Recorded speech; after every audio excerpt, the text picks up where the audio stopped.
Bonjour à toutes et à tous, je suis Olivier Torres, professeur à l'Université de Montpellier et président fondateur de l'Observatoire Amaroc, qui est un observatoire qui s'intéresse à la santé des chefs d'entreprise. Je vous remercie de cette invitation dans le cadre de la Semaine internationale francophone organisée par le groupe Levia et par le groupe AFNOR pour parler de la santé et de la qualité de vie au travail. Si j'ai créé il y a 7 ans l'Observatoire Amaroc, c'est parce que nous avions fait un constat, c'est celui d'une absence notoire de connaissances, de statistiques sur la santé des entrepreneurs. J'ai une définition assez large du mot entrepreneur. Pour moi, un commerçant, un artisan, les professions libérales, un expert comptable est également un entrepreneur.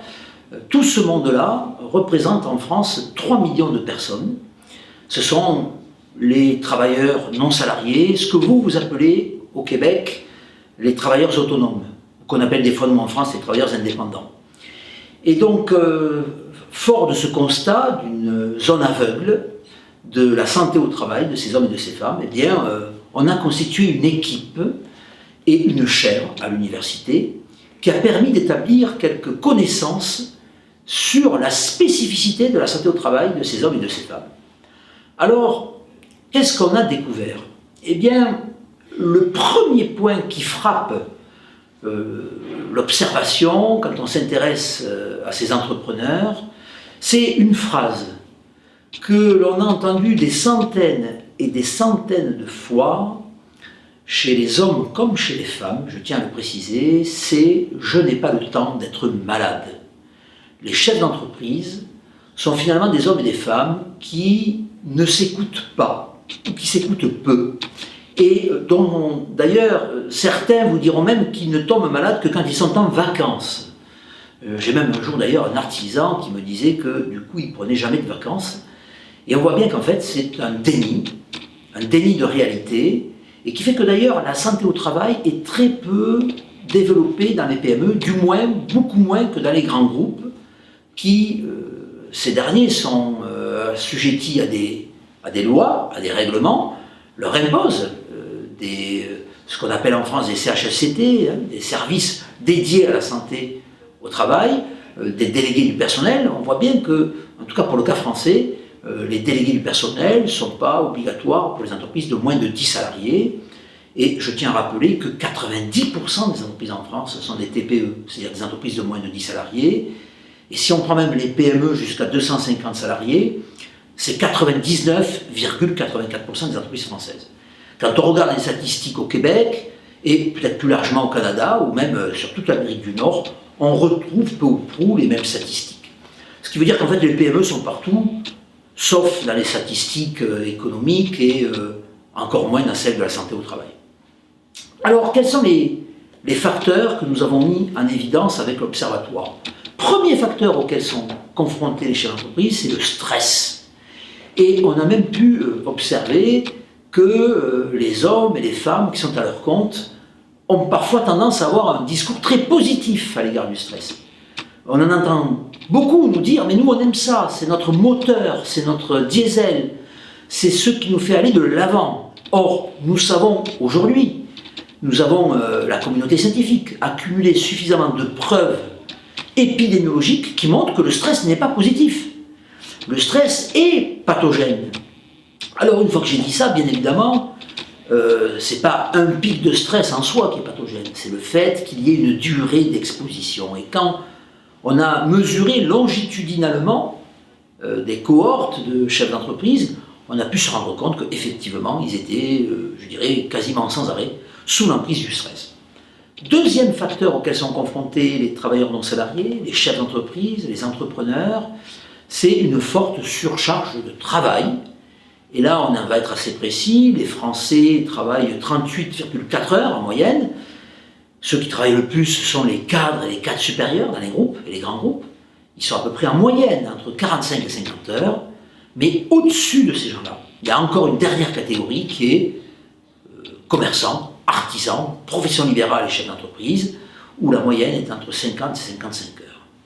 Et là, permettez-moi d'ajouter que si le travail c'est la santé, ça a été démontré, les taux de mortalité, de morbidité les plus élevés, ce ne sont pas les ouvriers non qualifiés, mais les chômeurs de longue durée. Le chômage est un fléau, mais c'est aussi un problème de santé publique.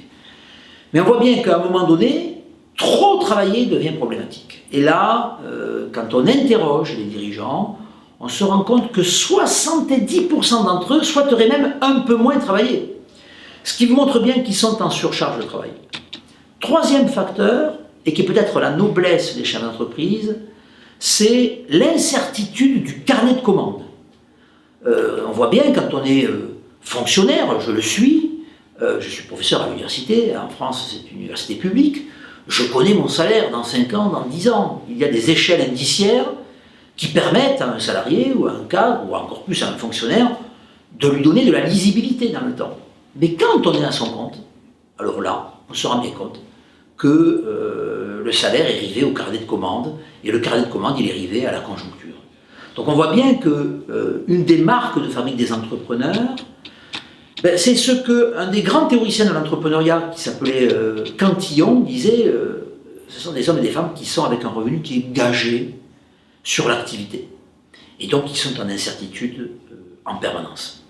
Et enfin, dernier facteur, qui est peut-être le plus insidieux, c'est la solitude. Et là, permettez-moi de prendre un petit ouvrage dont je voudrais me faire l'écho.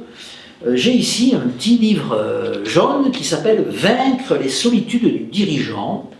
C'est une étude que j'ai menée avec la BPI, qui est la Banque publique d'investissement en France. Et si je vous en parle, c'est parce que vous pouvez télécharger gratuitement, si vous allez sur le site BPI Le Lab, vous pouvez télécharger cette étude qui montre effectivement qu'un dirigeant sur deux, un dirigeant de PME sur deux, souffre de solitude. Et vous verrez d'ailleurs dans ce travail quelques solutions que nous avons développées pour permettre aux dirigeants de sortir de ce syndrome de la solitude. Mais si je vous en parle, c'est parce que dans ce travail, nous avons également mesuré la corrélation entre la solitude et le risque d'épuisement professionnel, que nous appelons nous en France le burn-out, et que vous appelez vous au Québec l'épuisement professionnel. Eh bien, il y a une corrélation extrêmement forte. Et on montre même que 15% des dirigeants de PME sont en risque d'épuisement professionnel. Donc, si je m'arrêtais là, je pourrais dire que être entrepreneur, c'est s'exposer à des risques de stress, de surcharge de travail, d'incertitude et de solitude. Donc, on pourrait imaginer que les entrepreneurs sont des hommes et des femmes qui sont, je dirais, face à un risque de mortalité, de morbidité plus élevé. En fait, il n'en est rien. Et les quelques rares études où on a pu comparer des tables de mortalité entre les travailleurs non salariés et les salariés montrent au contraire que les entrepreneurs auraient finalement une espérance de vie plus longue et une espérance de vie en bonne santé plus longue. Alors qu'est-ce qui permet d'expliquer ce paradoxe ? Et c'est un des aspects sur lesquels l'observatoire que je conduis est extrêmement attaché, c'est la salutogénèse. Ce terme, nous le devons à un chercheur israélien qui s'appelle Antonovsky, qui dans les années 70 fait un constat. Il dit quand on parle de santé, on est toujours négatif. Et vous remarquerez que très souvent, en santé au travail, on parle plutôt des RPS, des risques psychosociaux, les TMS, les troubles musculo-squelettiques. On parle souvent de l'épuisement professionnel, on parle des suicides au travail, on parle de la souffrance au travail, mais il y a aussi des facteurs qui sont positifs. Et donc, on s'est attaché sur notre observatoire sur la santé des travailleurs non salariés à identifier des facteurs positifs. Quels sont-ils ? Premier facteur positif, c'est le sentiment de maîtrise de son destin. Un homme ou une femme qui maîtrise son destin vit mieux plus longtemps que celui qui est, je dirais, fataliste. Le deuxième facteur, c'est ce que les anglo-saxons appellent le hardiness, et que nous, au Québec ou en France, nous traduisons par l'endurance. C'est-à-dire, en gros, si je tombe, eh bien je me relève. Si je tombe 7 fois, je me relève 8 fois. Eh bien, figurez-vous que ça, c'est bon pour la santé. C'est d'avoir cet instinct du rebond. Troisième facteur, on pouvait s'en douter, l'optimisme. Les optimistes vivent mieux plus longtemps que les pessimistes. N'est-ce pas une bonne nouvelle ? Mais du moins, je l'espère. Du moins, je l'espère pour vous. Il y a peut-être ici des pessimistes qui nous entendent et qui se disent tiens, voilà encore une mauvaise nouvelle. Et moi je trouve que savoir que l'optimisme est une bonne nouvelle, ben, c'est en soi une bonne nouvelle.